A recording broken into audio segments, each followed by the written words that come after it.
बच्चों, मुश्तरिक आदे आज़म और मुश्तरिक ज़ु अज़ाफ़ी अक्ल, ये सबक हमारा पूरा हो गया है।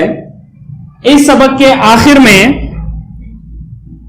एक रियाजियाती मुअम्मा दिया गया है जो आपके लिए है।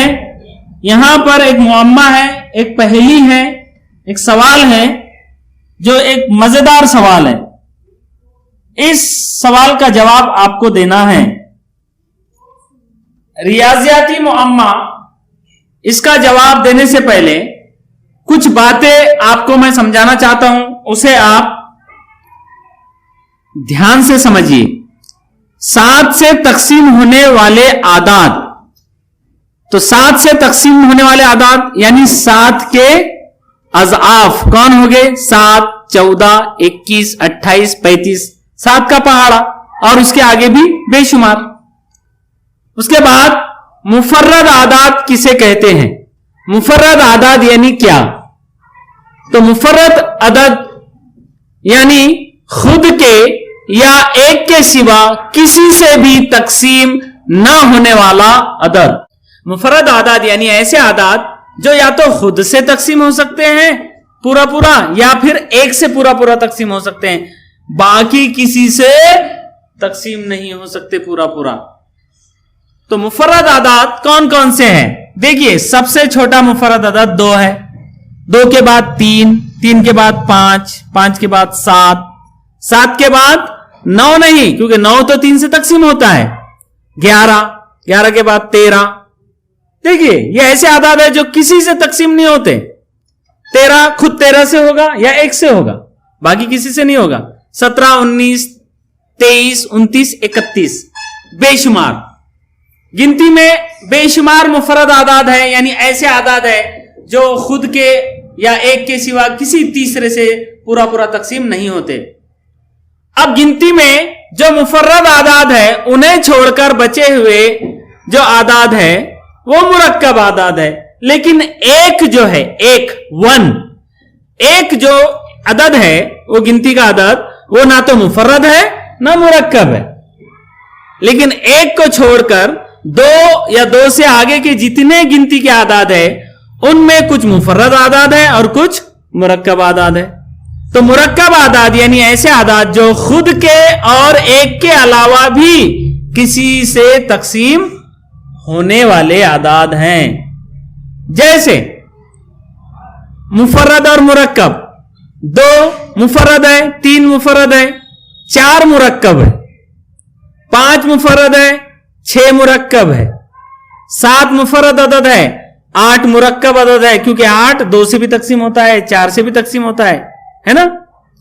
8 के बाद 9 भी मुरक्कब है, 10 भी मुरक्कब अदद है, 11 मुफर्रद है, 12 मुरक्कब है, 13 मुफर्रद है, 14 मुरक्कब है, 15 भी मुरक्कब अदद है, 5 और 3 से तकसीम होता है, 16 भी मुरक्कब है, 17 मुफर्रद है, 19 मुफर्रद है, लेकिन 17 और 19 के बीच में जो 18 है वो मुरक्कब है।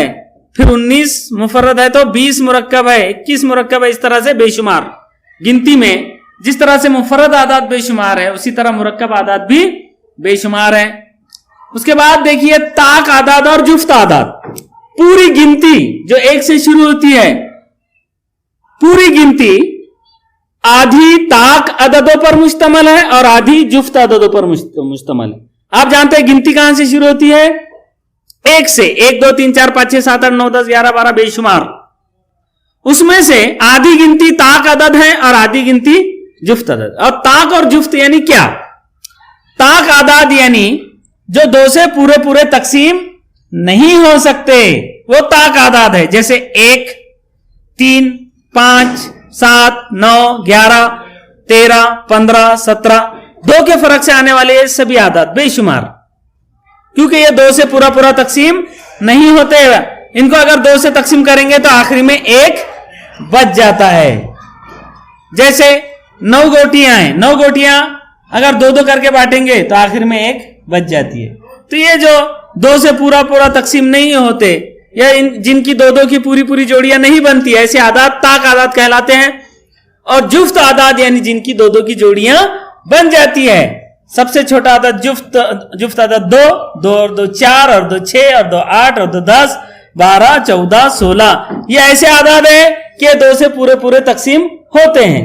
तो 2 से पूरे पूरे तकसीम होने वाले आदाद यानी जुफ्त आदाद, और 2 से पूरा पूरा तकसीम ना होने वाले आदाद यानी ताक आदाद, और दोनों को मिलाए तो गिनती पूरी हो जाती। देखिए 1 2 3 4 5 6 7 8 9 10 11 12। निस्फ गिनती ताक अददों पर मुश्तमल है और निस्फ गिनती जुफ्त अददों पर मुश्तमल है। ठीक है, तो ये अगर सारी बातें आपको समझ में आ गई हो तो अब आपकी किताब में जो मुअम्मा दिया गया है उसे मैं पढ़ता हूं, आप भी गौर से पढ़िए, आपको जवाब देना है। देखिए मुअम्मा यह है कि हमारे पास 4 कागज हैं जिनके एक जानिब अदद और दूसरी जानिब मालूमात लिखी हुई है। हमारे पास ये 4 कागज हैं, 1 2 3 और 4। ये 4 कागज है हमारे पास। ठीक है, चारों कागजों पर एक जानिब आदाद लिखे हुए। कौन से आदाद लिखे हुए? देखिए 7 2 15 और 5। मतलब एक कागज पे 7 है, एक पर 2 है, एक पे 15 है और एक पे 5 है। देखिए मैं भी सभी कागजों पर लिख चुका हूं 7 2 15 और 5। ठीक है, और दूसरी जानिब मालूमात है। क्या मालूमात है? देखिए ये यहां पर लिखा हूं मैंने, 7 से तकसीम होने वाला अदद, मुफर्रद अदद, ताक अदद और 100 से बड़ा अदद। 7 से तकसीम होने वाला अदद, मुफर्रद अदद। ठीक है, मतलब एक जानिब पीछे की जानिब अदद है और आगे मालूमात दी गई। अब जो मालूमात दी गई है उसके पीछे उस तरह का अदद नहीं है। मिसाल के तौर पर 7 से तकसीम होने वाला अदद, तो इसके पीछे 7 से तकसीम होने वाला अदद यानी 7 होना चाहिए, 14 होना चाहिए। या फिर यहां पर जो दिए हुए आदाद है इसमें 7 से तकसीम होने वाले अदद कौन है? 7 है। 7 से 7 तकसीम होता है ना, तो इस कागज के पीछे 7 होना चाहिए ना, तो नहीं है। यानी इसके पीछे मालूमात जो है उसके उलट अदद इस पर लिखा, इसके पीछे मतलब इसके पीछे 7 होना चाहिए तो 7 नहीं है, 2 भी हो सकता है, 15 भी हो सकता है, 5 भी हो सकता है। उसी तरह ये जो कागज है मुफर्रद अदद। अब मुफर्रद अदद आप जानते हैं, चारों में आप देखिए मुफर्रद अदद कौन है, तो इसके पीछे मुफर्रद अदद नहीं है बल्कि मुरक्कब अदद। उसी तरह ये ताक अदद लिखा है तो इसके पीछे ताक अदद नहीं है, और ये 100 से बड़ा अदद यहां लिखा है, इसके पीछे 100 से बड़ा अदद नहीं है। अब आपको यह पहचानना है कि 100 से बड़ा अदद इस कागज के पीछे कौन सा अदद है? कौन बताएगा? बोलो शाबाश। 7। देखते हैं, शाबाश, इस्तकबाल कीजिए बच्ची का। 7, वेरी गुड। अब मैं आपको यह समझाता हूं कि इस मुअम्मे को किस तरह से समझना है। देखिए यहां पर आप इस मुअम्मे को समझिए। 4 कागज है, कागज के एक जानिब, एक कागज पर 7 है, दूसरे पर 2 है, तीसरे पर 15 है, चौथे पर 5 है, और इन्हीं कागजों के दूसरे जानिब मालूमात इस तरह से लिखा हुआ है 7 से तकसीम होने वाला अदद, मुफर्रद अदद, ताक अदद और 100 से बड़ा अदद। तो आपको यह पहचानना था कि 100 से बड़ा अदद इसके पीछे क्या होगा, तो कैसे पहचानेंगे? देखिए हाथ में पेन और कागज लेकर 7 से तकसीम होने वाला अदद इसके पीछे क्या हो सकता है? देखिए 7 से तकसीम होने वाला अदद, इसके पीछे जो 7 से तकसीम नहीं होते वो आदाद होंगे, मतलब 7 इसके पीछे नहीं हो सकता। फिर क्या हो सकता? 2 15 और 5। तो यहां लिख लीजिए 2 15 और 5, ये तीनों में से कोई भी हो सकता है इसके पीछे। उसके बाद है मुफर्रद अदद। अब मुफर्रद अदद, तो इसमें मुफर्रद अदद कौन है? मुफर्रद अदद जो किसी से तकसीम नहीं होते खुद के अलावा। 7 भी मुफर्रद है, 2 भी मुफर्रद है, 15 मुफर्रद नहीं है, वो 15 हो सकता है इसके पीछे, और 5 भी मुफर्रद है, मतलब 5 भी नहीं हो सकता। तो मुफर्रद अदद के पीछे क्या होगा? 15 होगा, लिहाजा यहां से 15 को कट कर दीजिए। ठीक है, डेफिनेट इस कागज पर मुफर्रद अदद के पीछे 15 लिखा हुआ है, लिहाजा यहां से कट हो गया। मतलब 7 से तकसीम होने वाला अदद जो है उसके पीछे या तो 2 होगा या 5 होगा। उसके बाद तीसरी बारी है ताक अदद की। तो इसमें देखिए ताक अदद छोड़कर बाकी के अदद यहां लिख लीजिए।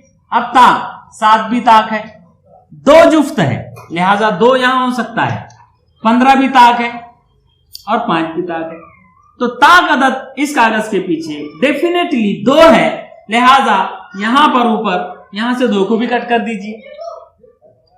अब यहां पर फिक्स हो गया कि 7 से तकसीम होने वाला अदद इसके पीछे 5 है, मुफर्रद अदद के पीछे 15 है, ताक अदद के पीछे 2 है। 5 हो गया, 15 हो गया और 2 हो गया, 5 भी हो गया, 15 भी हो गया, 2 भी हो गया, बचा कौन?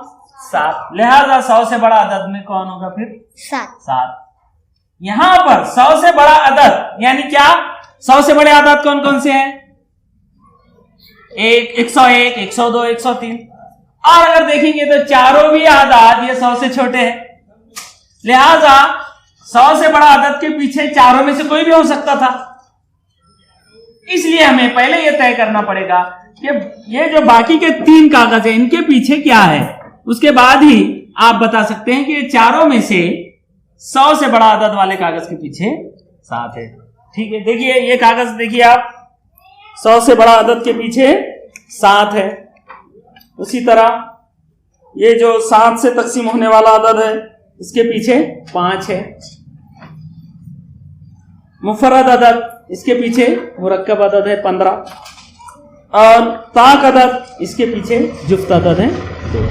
ठीक है।